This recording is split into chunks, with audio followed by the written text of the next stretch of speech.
4 महिने झाले नुसतं दवाखान्यात येऊन बसतोय. एक पेशंट नाही ना काहीच नाही. 4 महिने झाले कधीपासून येऊन नुसता बसतोय. पेशंट नाही काय नाही, येऊन बसायचं भूतासारखं.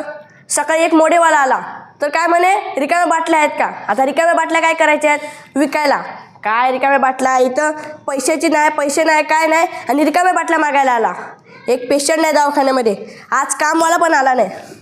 फोन करून बघतो त्यालाच. हॅलो, हां एकबोटे कधी येणार आहात तुम्ही? लेट होईल का यायला?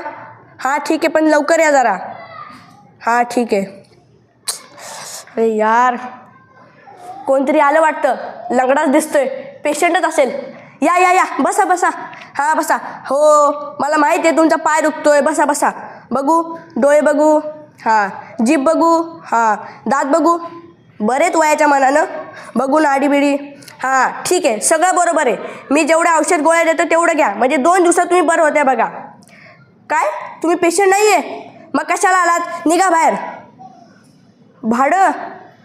हां भाडं देतो मी, 2-3 दिवसात देतो. सध्या तरी नाही आहे, पेशंट नाही दवाखान्यात. नाही तर तुमच्या मालकांना सांगा ना की इथून औषध गोळ्या घेऊन जायला, म्हणजे भाडं पण वसूल होऊन जाईल आणि काय पैशाची झंझटमारी पण नाही. ठीक आहे ठीक आहे, तरी पण 2-3 दिवसात देतो. हां ठीक आहे, राम राम.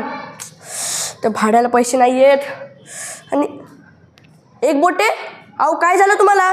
आणि पायात काच कशी काय घुसली? या या झोपा झोपा, इथे झोपा. बघू. थांबा मी कापूस आणतो.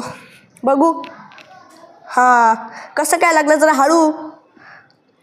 बरं जाऊ द्या, पैसे द्या. 80 रुपये झाले तुमचे.